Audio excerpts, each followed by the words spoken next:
इस फिल्म की कहानी ऐश और लिंडा नाम के एक कपल पर आधारित है जो घपाघप करने के लिए जंगल के बीच में बने हुए एक कैबिन में जाते हैं। इसके बाद उनके साथ वहाँ पर आगे क्या क्या होता है ये हम आज की इस एक्सप्लेनेशन में देखने वाले हैं। हेलो दोस्तों, आज मैं जिस फिल्म को एक्सप्लेन करने वाला हूँ उस फिल्म का नाम है इविल डेड और ये फिल्म 1987 में रिलीज हुई थी। मूवी की शुरुआत में हम ऐश और लिंडा को देखते हैं जो घपाघप करने और अपनी हवस बुझाने के लिए जंगल के बीच में बसे हुए एक कैबिन में जा रहे होते हैं। वहाँ पहुंचते ही ऐश बिना टाइम वेस्ट करे लिंडा के ऊपर भूखे नंगे भेड़ियों की तरह टूट पड़ता है, पर लिंडा की यहाँ पर फट रही होती है क्योंकि वो दोनों जिस कैबिन में पलंग तोड़ने आए थे वो पलंग और कैबिन किसी और का था। इस पर ऐश लिंडा को बोलता है कि अगर कैबिन का मालिक आ भी गया तो हम लोग उसे बोल देंगे कि हमारी गाड़ी खराब हो गई थी इसलिए हम यहाँ पर रुक गए थे। ये सुनते ही लिंडा बोलती है मस्त प्लान है। इसके बाद लिंडा घपाघप करने के लिए तैयार होने जाती है और वहाँ पर ऐश को दूसरे रूम में एक टेप रिकॉर्डर मिलता है। ऐश जब उसको प्ले करता है तो उसमें से एक आदमी की आवाज आती है। ये आवाज प्रोफेसर रेमंड नाम के एक आदमी की थी जो बताता है कि वो अपनी वाइफ के साथ एक बहुत ही प्राचीन किले में रिसर्च करने के लिए गया था और वहाँ पर उसे आत्मा को जगाने वाली एक किताब मिली। प्रोफेसर उस किताब को इस कैबिन में ले आया और उसका ट्रांसलेट करना शुरू किया।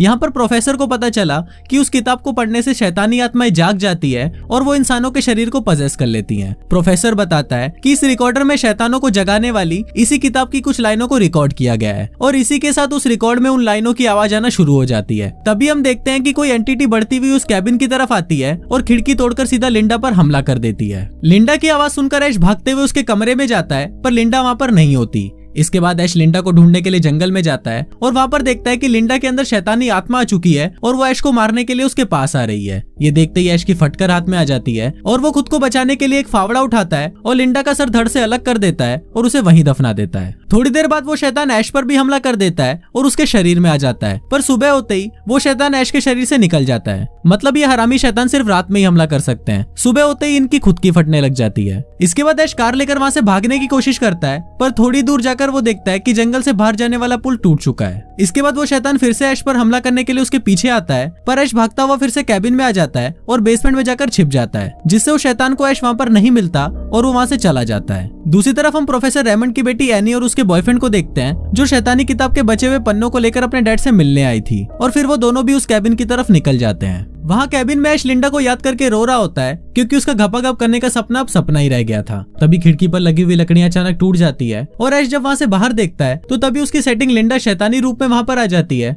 और ऐश का गला पकड़ लेती है। इस पर ऐश जोर से चिल्लाने लगता है पर तभी उसे पता चलता है कि वो बस एक सपना देख रहा था। ऐश एक कुर्सी पर बैठा होता है और तभी लिंडा का कटा हुआ सर उसकी गोद में आकर गिरता है और वो उसे बोलती है और इसी के साथ वो उसके हाथ को काट लेती है। ऐश अपना हाथ छुड़वाने की बहुत कोशिश करता है पर वो उसमें नाकाम रहता है। लास्ट में ऐश लिंडा के सर को एक टूल में फंसाकर एक चैनसो से उसको काट देता है। इसके बाद ऐश देखता है कि वो हाथ जिस पर लिंडा ने काटा था वो देखते ही देखते एक शैतान का हाथ बन जाता है और ऐश पर ही हमला करने लगता है। दूसरी तरफ एनी और उसका बॉयफ्रेंड उस कैबिन की तरफ जा रहे होते हैं पर पुल के पास पहुंचते ही वो देखते हैं कि पुल पूरी तरह टूटा हुआ है। ये देखकर एनी काफी निराश हो जाती है क्योंकि अब वो उस कैबिन तक नहीं पहुंच पाएगी। पर तभी वहाँ पर एक कपल आता है जिसका नाम जैक और बॉबी होता है। फिर जैक एनी को बोलता है कि हम भी उसी तरफ जा रहे हैं और तुम्हें अपने साथ ले जा सकते हैं। जैक एनी से इसके बदले $1000 मांगता है जिस पर एनी मान जाती है और उनके साथ जाने के लिए तैयार हो जाती है। वहीं कैबिन में हम ऐश को देखते हैं जिसका शैतानी हाथ उसे मार रहा होता है और उसे मारकर बेहोश कर देता है। फिर वो हाथ ऐश को जान से मारने के लिए उसे घसीटता हुआ एक चाकू के पास लेकर जाता है पर जैसे ही वो उस चाकू को उठाए उससे पहले ही ऐश उसे वहीं फंसा देता है और चैनसो से उसे काट देता है। वो शैतानी हाथ कटने के बाद भी जिंदा था और वो ऐश को परेशान करता जा रहा था। ऐश इससे बहुत ज्यादा गुस्सा हो जाता है और शॉटगन से उसे शूट करने लगता है। थोड़ी देर बाद ऐश देखता है कि घर की सारी चीजें जिंदा हो जाती है और उस पर हंसने लगती है। अब ऐश इन सब चीजों से बहुत ही ज्यादा परेशान हो जाता है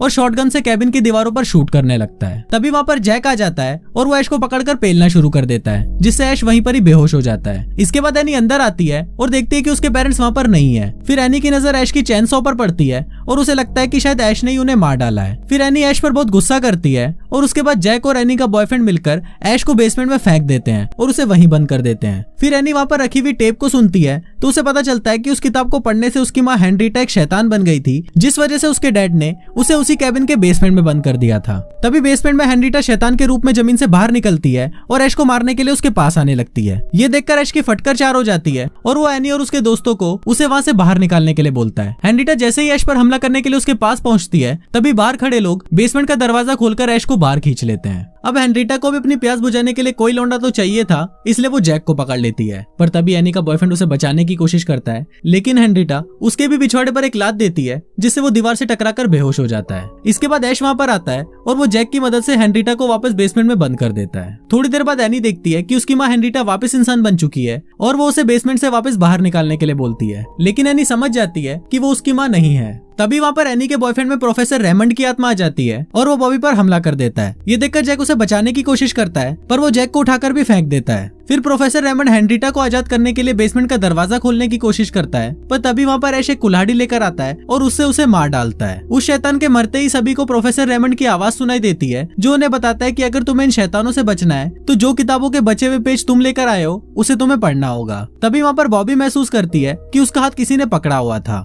बॉबी जब नीचे देखती है तो उसी कटे हुए हाथ ने बॉबी का हाथ पकड़ा हुआ होता है। ये देखकर बॉबी जोर से चिल्लाने लगती है, जिससे एनी के हाथ में पकड़ा हुआ लालटेन उससे नीचे गिरकर बुझ जाता है। फिर वो लोग वापस उस लालटेन को जलाते हैं तो देखते हैं कि बॉबी वहाँ से गायब है। हम देखते हैं कि बॉबी जंगल की तरफ भाग रही होती है, पर तभी वहाँ पर पेड़ के तने उसे पकड़ लेते हैं और अपनी तरफ खींच लेते हैं। वहीं कैबिन में ऐश और एनी को वो मंत्र मिल जाते हैं जिनको पढ़कर शैतान को भगाया जा सकता था। फिर एनी उन मंत्रों को जैसे ही पढ़ना शुरू करती है, तभी वहाँ पर जैक गन लेकर आता है और उन दोनों को बॉबी को ढूंढने के लिए अपने साथ जंगल में जाने के लिए बोलता है। इस पर ऐश उसे समझाता है कि बॉबी मर चुकी है और हम उस शैतान को इस किताब के पन्नों से ही रोक सकते हैं। पर चूतिया जैक उनसे उन पन्नों को छीन लेता है और उन्हें बेसमेंट में फेंक देता है। इसके बाद वो सभी जंगल में जाते हैं, पर तभी वहाँ पर फिर से शैतान ऐश के अंदर आ जाता है और वो जैक को उठाकर जंगल के बीच फेंक देता है। फिर ऐश एनी को मारने के लिए उसके पीछे आता है, पर एनी भागकर कैबिन में चली जाती है और वहाँ पर रखा हुआ एक चाकू उठा लेती है। थोड़ी देर बाद जैसे ही जैक कैबिन का दरवाजा खोलता है, तभी एनी बिना देखे ही उस चाकू को जैक के पेट में घुसा देती है। फिर वहाँ पर ऐश भी आ जाता है, पर एनी दरवाजे को बंद कर देती है और जैक को खींचकर अंदर ले जाती है। जैक जैसे ही बेसमेंट के पास आता है, तभी हेनरिटा बेसमेंट से बाहर निकलती है और जैक के साथ मस्ती करने के लिए उसे अपने साथ बेसमेंट में ले जाती है।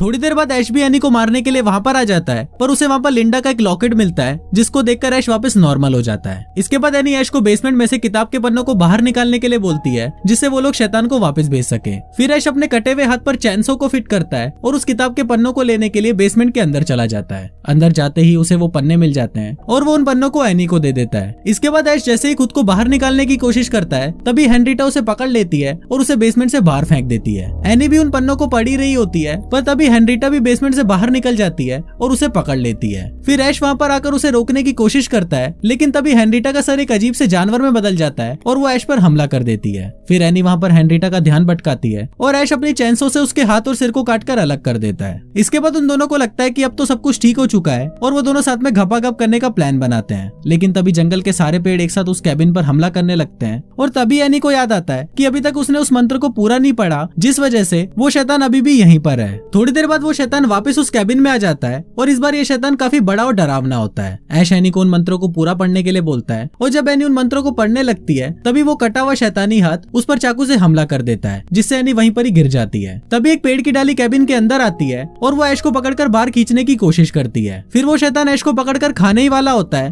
पर उससे पहले ही एनी उन मंत्र को पूरा पढ़ लेती है, जिससे बाहर एक पोर्टल खुल जाता है। फिर ऐश भी अपनी चैनसो से उस शैतान पर हमला कर देता है और वो पोर्टल शैतान को अपने अंदर खींच लेता है। ऐश अब सोचता है कि अब सब कुछ खत्म हो चुका है और वो बच गया है, पर वो पोर्टल बाद में ऐश को भी अपने अंदर खींच लेता है, जिससे वो किसी दूसरी दुनिया में पहुंच जाता है। ऐश वहाँ पर देखता है कि उसे चारों तरफ से सैनिकों ने घेर लिया है। तभी वहाँ पर एक शैतान उन्हें मारने के लिए आता है, जिसको देखकर सभी लोग वहाँ से भागने लगते हैं, पर ऐश वहाँ पर अपनी गन से उस शैतान को खत्म कर देता है और उसको देखकर सभी लोग ऐश को अपना हीरो मानने लगते हैं। ऐश उन्हें समझाता है कि वो उसे कोई और समझ रहे हैं और कुछ इसी तरह से ये फिल्म यहीं खत्म हो जाती है।